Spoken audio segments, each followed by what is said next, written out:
بسم الله الرحمن الرحيم. ألف لام را، تلك آيات الكتاب المبين. إنا أنزلناه قرآنا عربيا لعلكم تعقلون. نحن نقص عليك أحسن القصص بما أوحينا إليك هذا القرآن وإن كنت من قبله لمن الغافلين.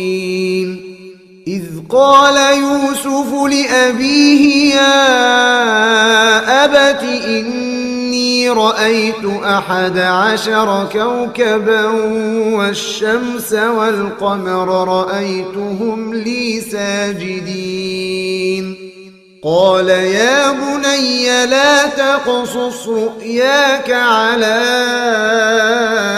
إخوتك فيكيدوا لك كيدا إن الشيطان للإنسان عدو مبين. وكذلك يجتبيك ربك ويعلمك من تأويل الأحاديث ويتم نعمته عليك وعلى آل يعقوب كما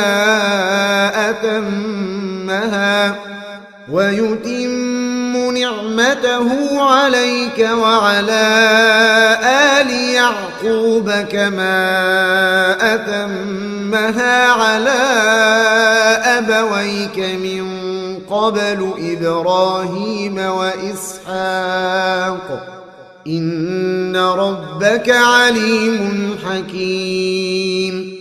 لقد كان في يوسف وإخوته آيات للسائلين إذ قالوا ليوسف وأخوه أحب إلى أبينا منا ونحن عصبة إن أبانا لفي ضلال مبين. اقتلوا يوسف أو اطرحوه أرضا يخل لكم وجه أبيكم وتكونوا من بعده قوما صالحين. قال قائل منهم لا تقتلوا يوسف وألقوه في غيابة الجب يلتقطه بعض السيارة إن كنتم فاعلين. قالوا يا أبانا ما لك لا تأمنا على يوسف وإنا له لناصحون. أرسله معنا غدا يرتع ويلعب وإنا له لحافظون. قال إني ليحزنني أن تذهبوا به وأخاف أن يأكله الذئب وأنتم عنه غافلون. قالوا لئن أكله الذئب ونحن عصبة إنا إذا لخاسرون. فلما ذهبوا به وأجمعوا أن يجعلوه في غيابة الجب وأوحينا إليه لتنبئنهم بأمرهم هذا وهم لا يشعرون. وجاءوا أباهم عشاء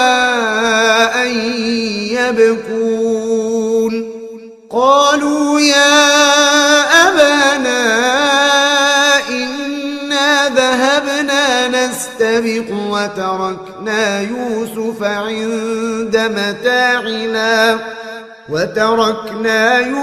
عند متاعنا فأكله الذئب وما أنت بمؤمن لنا ولو كنا صادقين وجاءوا على قميصه بدم كذب قال بل سولت لكم أنفسكم أمرا فصبر جميل والله المستعان على ما تصفون. وجاءت سيارة فأرسلوا واردهم فأدلى دلوه قال يا بشرى هذا غلام وأسروه بضاعة والله عليم بما يعملون. وشروه بثمن بخس دراهم معدودة وكانوا فيه من الزاهدين. وقال الذي اشتراه من مصر لامرأته أكرمي مثواه عسى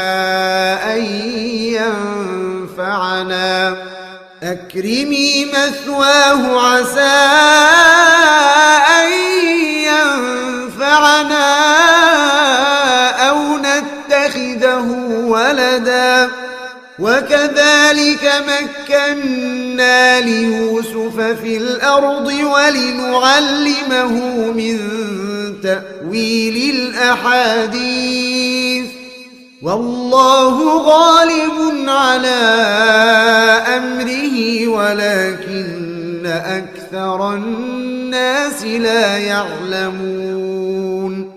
ولما بلغ أشده آتيناه حكما وعلما وكذلك نجزي المحسنين. وراودته التي هو في بيتها عن نفسه وغلقت الأبواب وقالت هيت لك قال معاذ الله إنه ربي أحسن مثواي إنه لا يفلح الظالمون. ولقد همت به وهم بها لولا أن رأى برهان ربه كذلك لنصرف عنه السوء والفحشاء إنه من عبادنا المخلصين. واستبق الباب وقدت قميصه من دبر وألف يا سيدها لدى الباب قالت ما جزاء من أراد بأهلك سوءا إلا أن يسجن أو عذاب أليم. قال هي راودتني عن نفسي وشهد شاهد من أهلها إن كان قميصه قد من قبل فصدقت وهو من الكاذبين. وإن كان قميصه قد من دبر فكذبت وهو من الصادقين. فلما رأى قميصه قد من دبر قال إنه من كيدكن إن كيدكن عظيم. يوسف أعرض عن هذا واستغفري لذنبك إنك كنت من الخاطئين. وقال نسوة في المدينة امرأة العزيز تراود فتاها عن نفسه قد شغفها حبا إنا لنراها في ضلال مبين. فلما سمعت بمكرهن أرسلت إليهن وأعتدت لهن متكأ وآتت كل واحدة منهن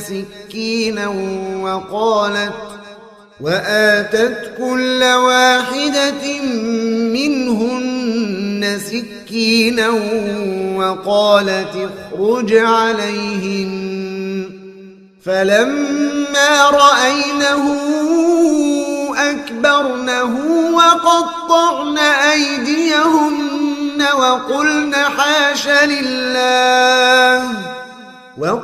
حاش لله ما هذا بشرا إن هذا إلا ملك كريم.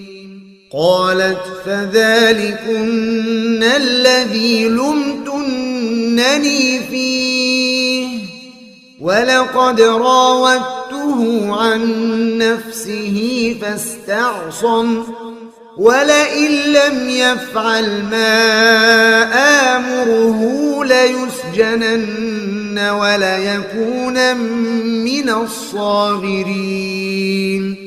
قال رب السجن أحب إلي مما يدعونني إليه وإلا تصرف عني كيدهن أصب إليهن وأكن من الجاهلين. فاستجاب له ربه فصرف عنه كيدهن إنه هو السميع العليم. ثم بدا لهم من بعد ما رأوا الآيات ليسجننه حتى حين.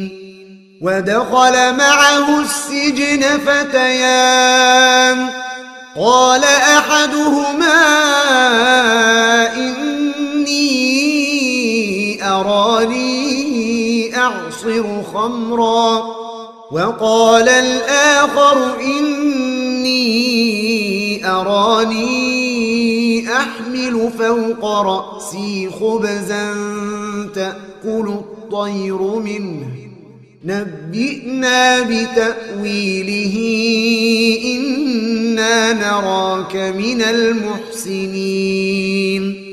قال لا يأتيكما طعام ترزقانه إلا نبأتكما بتأويله قبل أن يأتيكما ذلكما مما علمني ربي إني تركت ملة قوم لا يؤمنون بالله وهم بالآخرة هم كافرون. واتبعت ملة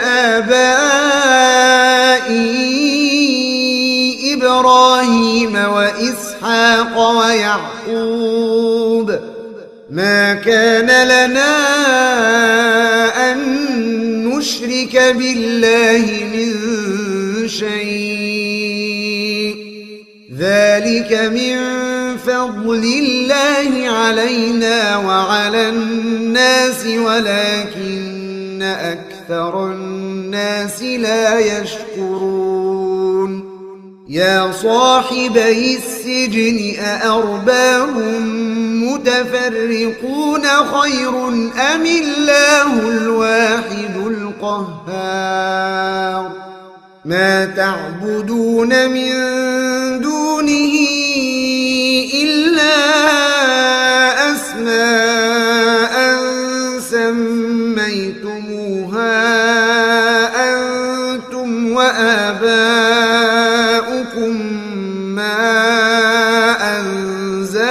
الله بها من سلطان إن الحكم إلا لله أمر ألا تعبدوا إلا إياه ذلك الدين القيم ولكن أكثر الناس لا يعلمون يا صاحبي السجن أما أحدكما فيسقي ربه خمرا وأما الآخر فيصلب فتأكل الطير من رأسه قضي الأمر الذي فيه تستفتيان وقال للذي ظن أنه ناج منهما اذكرني عند ربك فأنساه الشيطان ذكر ربه فلبث في السجن بضع سنين وقال الملك إني أرى 7 بقرات سمان يأكلهن سبع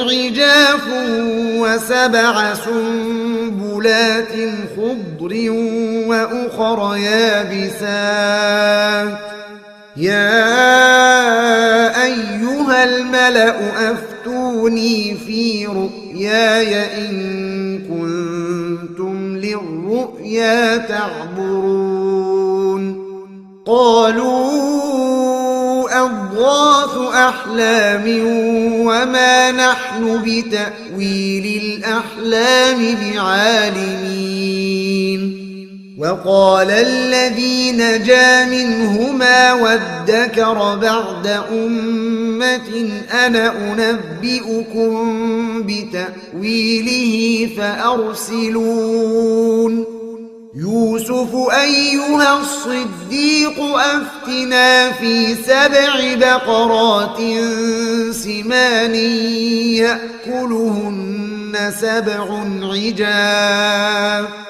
يأكلهن سبع عجاف و7 سنبلات خضر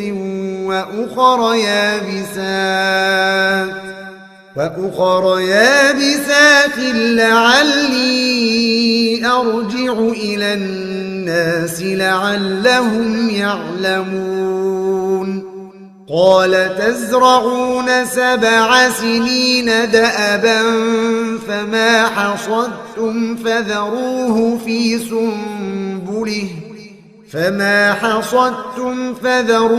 في سنبله إلا قليلا مما تأكلون ثم يأتي من بعد ذلك 7 شداد يأكلن ما قدمتم لهن إلا قليلا مما تحصنون ثم يأتي من بعد ذلك عام فيه يغاث الناس وفيه يعصرون وقال الملك ائتوني به فلما جاءه الرسول قال ارجع إلى ربك فاسأله ما بال النسوة اللاتي قطعن أيديهن إن ربي بكيدهن عليم قال ما خطبكن إذ راوتن يوسف عن نفسه قلنا حاش لله ما علمنا عليه من سوء قالت امرأة العزيز الآن حصحص الحق أنا راودته عن نفسه وإنه إنه لمن الصادقين. ذلك ليعلم أني لم أخنه بالغيب وأن الله لا يهدي كيد الخائنين. وما أبرئ نفسي إن النفس لأمارة بالسوء إلا ما رحم ربي إن ربي غفور رحيم. وقال الملك ائتوني به أستخلصه لنفسي فلما كلمه قال إنك اليوم لدينا مكين أمين. قال اجعلني على خزائن الأرض إني حفيظ عليم. وكذلك مكنا ليوسف في الأرض يتبوأ منها حيث يشاء نصيب برحمتنا من نشاء ولا نضيع أجر المحسنين. ولأجر الآخرة خير للذين آمنوا وكانوا يتقون. وجاء إخوة يوسف فدخلوا عليه فعرفهم وهم له منكرون. ولما جهزهم بجهازهم قال ائتوني بأخ لكم من أبيكم ألا ترون أني أوفي الكيل وأنا خير المنزلين. فإن لم تأتوني به فلا كيل لكم عندي ولا تقربون. قالوا سنراود عنه أباه وإنا لفاعلون. وقال لفتيانه اجعلوا بضاعتهم في رحالهم لعلهم يعرفونها إذا انقلبوا إلى أهلهم لعلهم يرجعون. فلما رجعوا إلى أبيهم قالوا يا أبانا منع منا الكيل فأرسل معنا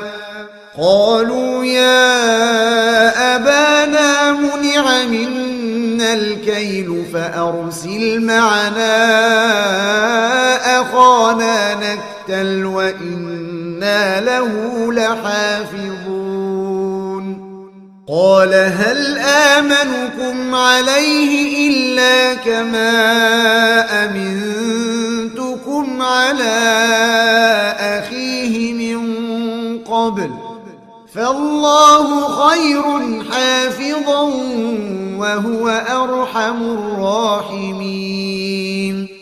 ولما فتحوا متاعهم وجدوا بضاعتهم ردت إليهم قالوا يا أبانا ما نبغي هذه بضاعتنا ردت إلينا ونمير أهلنا ونحفظ أخانا ونزداد كيل بعير ذلك كيل يسير. قال لن أرسله معكم حتى تؤتون موثقا من الله لتأتونني به إلا أن يحاط بكم. فلما آتوه موثقهم قال الله على ما نقول وكيل. وقال يا بني لا تدخلوا من باب واحد وادخلوا من أبواب متفرقة وما أغني عنكم من الله من شيء إن الحكم إلا لله عليه توكلت وعليه فليتوكل المتوكلون ولما دخلوا من حيث أمرهم أبوهم ما كان يغني عنهم من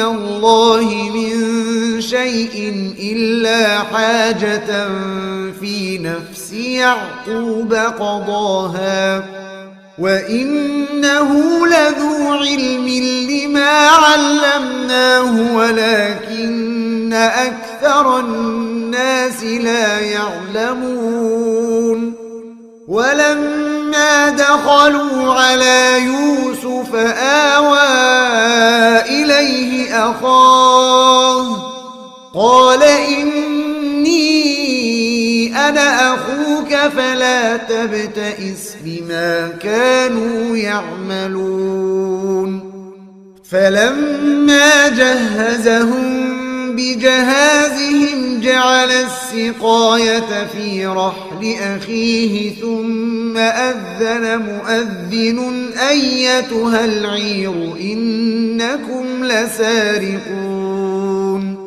قالوا وأقبلوا عليهم ماذا تفقدون قالوا نفقد صواع الملك ولمن جاء به حمل بعير وأنا به زعيم قالوا تالله لقد علمتم ما جئنا لنفسد في الأرض وما كنا سارقين قالوا فما جزاؤه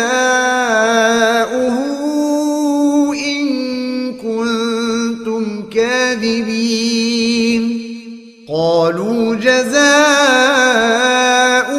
من وجد في رحله فهو جزاؤه كذلك نجزي الظالمين فبدأ بأوعيتهم قبل وعاء أخيه ثم استخرجها من وعاء أخيه كذلك كدنا ليوسف ما كان ليأخذ أخاه في دين الملك إلا أن يشاء الله نرفع درجات من نشاء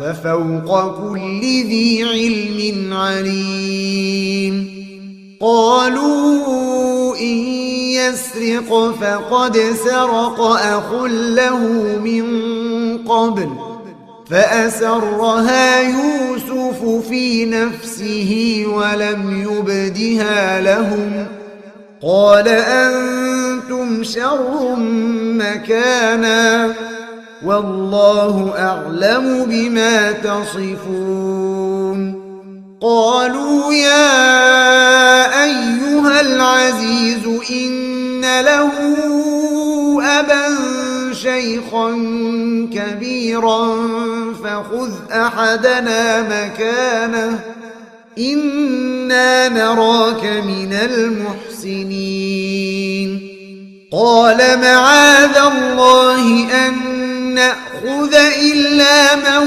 وجدنا متاعنا عنده إنا إذا لظالمون فلما استيئسوا منه خلصوا نجيا قال كبيرهم ألم تعلموا أن أباكم قد أخذ عليكم موثقا من الله ومن قبل ما فرطتم في يوسف فلن أبرح الأرض حتى يأذن لي أبي أو يحكم الله لي وهو خير الحاكمين ارجعوا إلى أبيكم فقولوا يا أبانا إن ابنك سرق وما شهدنا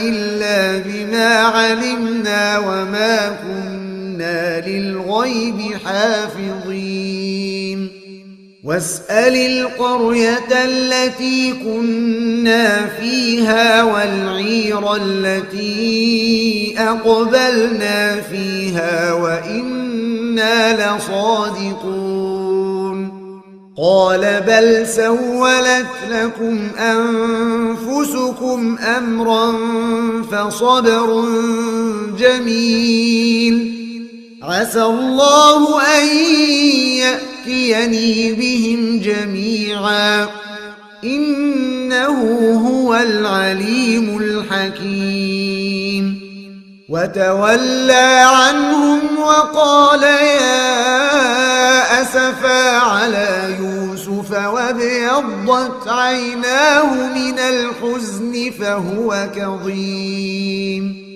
قالوا تالله تفتأ تذكر يوسف حتى تكون حرضا أو تكون من الهالكين قال إنما أشكو بثي وحزني إلى الله وأعلم من الله ما لا تعلمون يا بني يذهبوا فتحسسوا من يوسف وأخيه ولا تيأسوا من روح الله إنه لا ييأس من روح الله إلا القوم الكافرون فلما دخلوا عليه قالوا يا أيها العزيز مسنا وأهلنا الضر وجئنا ببضاعة مزجاة فأوف لنا الكيل وتصدق علينا إن الله يجزي المتصدقين قال هل علمتم ما فعلتم بيوسف وأخيه إذ أنتم جاهلون قالوا أئنك لأنت يوسف قال أنا يوسف وهذا أخي قد من الله علينا إنه من يتق ويصبر فإن الله لا يضيع أجر المحسنين قالوا تالله لقد آثرك الله علينا وإن كنا لخاطئين قال لا تثريب عليكم اليوم يغفر الله لكم وهو أرحم الراحمين اذهبوا بقميصي هذا فألقوه على وجه أبي يأت بصيرا وأتوني بأهلكم أجمعين ولما فصلت العير قال أبوهم إني لأجد ريح يوسف لولا أن تفندون قالوا تالله إنك لفي ضلالك القديم فلما أن جاء البشير ألقاه على وجهه فارتد بصيرا قال ألم أقل لكم إني أعلم من الله ما لا تعلمون قالوا يا أبانا استغفر لنا ذنوبنا إنا كنا خاطئين قال سوف أستغفر لكم ربي إنه هو الغفور الرحيم فلما دخلوا على يوسف آوى إليه أبويه وقال ادخلوا مصر إن شاء الله آمنين ورفع أبويه على العرش وخروا له سجدا وقال يا أبت هذا تأويل رؤياي من قبل قد جعلها ربي حقا وقد أحسن بي إذ أخرجني من السجن وجاء بكم من البدو من بعد أن نزغ الشيطان بيني وبين إخوتي إن ربي لطيف لما يشاء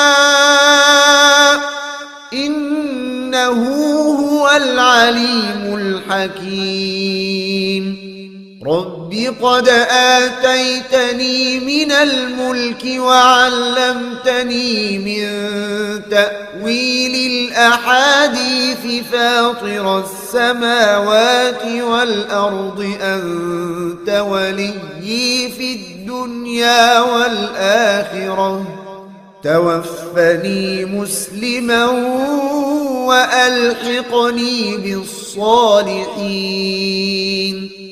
ذلك من أنباء